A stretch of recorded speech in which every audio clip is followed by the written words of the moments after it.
Hey, this is Digital Candy here, and I'm going to be playing some Prison Architect today. Um, this is a new game, still in alpha. However, it's been in alpha for a long time. We're approaching, I believe, alpha 26 is coming up. 25 has come out already, and it's a very fun game. The graphics are pretty cool, and I'm just going to start a prison from scratch, and we're going to have a let's play. You can contact me on Steam. My name is Flame Serpent. Go ahead, friend request. I'll pretty much automatically accept. You can buy this game on Steam. It's about $30. Not that bad. Very fun. I recommend it. So if you guys want to subscribe to this channel, so you know when the next episode is coming out, and I'll keep you posted on what happens. So the basis of Prison Architect is fairly simple. Build and run a maximum security prison. As dark as it may sound, it's as dark as it sounds, but it's very fun. Graphics are cool. As far as simulation game goes, it's have a ridiculous amount of details, and it's really cool. So,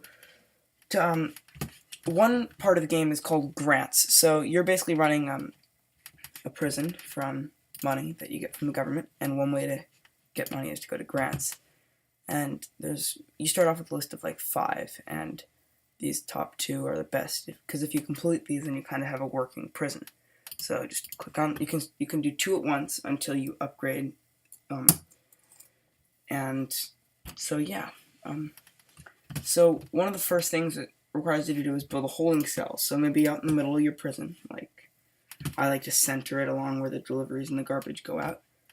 Make a 12 by 12 block through foundations, and that I think quite centered, but whatever. And these builders are going to pick up this material and bring it over and start building. We also need to add a jail door so they can come in and out. So every 24 hours you receive a set number of prisoners. I have this set so whenever I want to, I can decrease and increase the amount of prisoners I'm going to receive, which helps in the beginning, because if you don't, then you're going to be getting like 16 prisoners a day for all of eternity. So this is going to be built. We can just speed this up until this is over. Going super fast. So once everything's built, the building fills in. So when this building's here, you can put an object in, and if you wanted to create this room a holding cell, it's now zoned as a holding cell. Oh yes, I just realized that if you already get this game, just know that the introduction is a little bit strange. Just bear with that, but I found it slightly strange, but it doesn't really matter.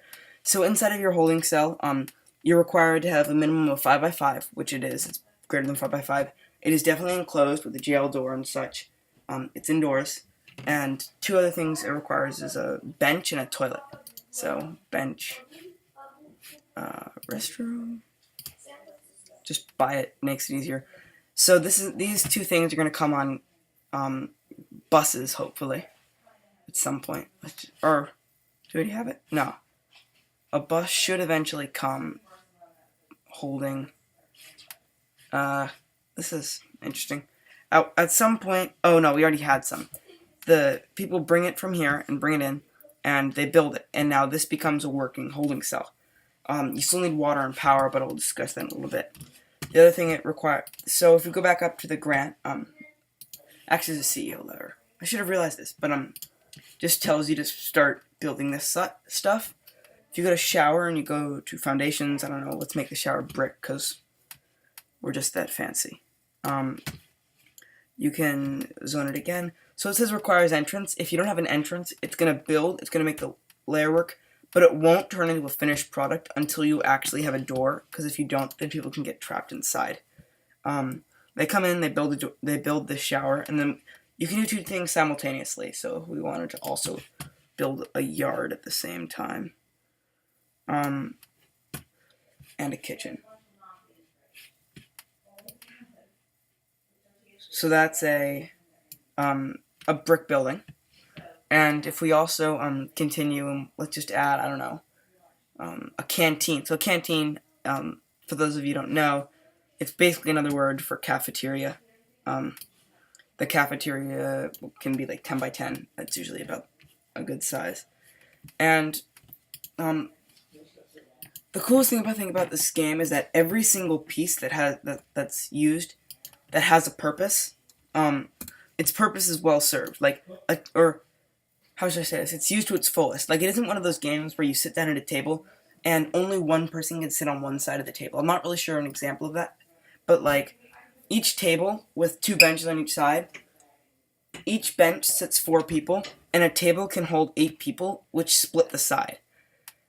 And so, more about the prisoners. The prisoners are governed by a needs system. So the prisoners have a list of needs, and if they are met, then the prisoner is happy. You don't have to worry about that prisoner, and the prisoner won't revolt or riot or anything like that. In a newest update of Alpha 25, that has been changed, and there are certain ways to receive prisoners that don't abide by the needs system, and it gets sort of out of hand quickly, but it's still really fun. It was mainly aimed at people who were getting too good for the game and were creating basically unbeatable prisons, so nothing ever happened and there was no challenge in it. And so they figured, we can't have this, we can't have people, air quotes, beating the game. So it's made it much more difficult. The problem for the rest of us is we're not at the point where we've created prisons that basically run themselves. And so, although it's not extremely difficult and doesn't make a huge difference, it definitely doesn't make it easier for us who aren't that good at this game.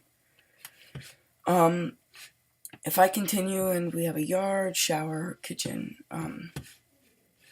this is going to be a kitchen, let's just speed things up. You also can research stuff. However, in order to research stuff, you have to have offices. So we just create offices have a minimum of 4x4, so if we just create 2 offices, 6x6 obviously turns into a 4x4 middle. If we go into, this is going to be our canteen. So the way you create a room, as you saw me doing in the other ones, this is a canteen, so I can click canteen, zone it as a canteen. You need so a table for the prisoners to eat at, a bench for the prisoners to sit at, and so all these are required for a canteen to be used. Whoop, miss. And a serving table. So the cooks are gonna make food in the kitchen. The food is gonna be taken and placed on trays inside of the serving table. Prisoners are gonna walk into the serving table, pick up their food, and then walk out. Other things you're gonna need is a kitchen, obviously, for them to cook their food. If I just zone a kitchen, one thing you can do after a little while is you can hire certain people, and you can turn your prison almost into a factory. So you can have like a workshop, and the prisoners can get trained in the workshop. There's a set of serving trays.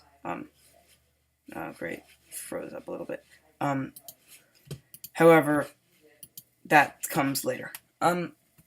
So very fun, very hard. I like this game a lot, and I hope you guys stay with me over my next set of videos. Hopefully the quality of the videos can get better as I get better at this. So bear with me for the first couple of videos. I'm probably gonna look back on this video and cringe really hard. But so yeah. Thank you guys for watching, and I will continue with the second set of 12 hours of the first day. We're gonna install some power in this place. We're gonna get some people, some higher ups running. We're going to get some guards, and we're going to cut off next video just before the prisoners arrive. And from then on, we're going to have to worry about those guys. So, thanks for watching. I'm going to continue making these videos. See ya. Bye.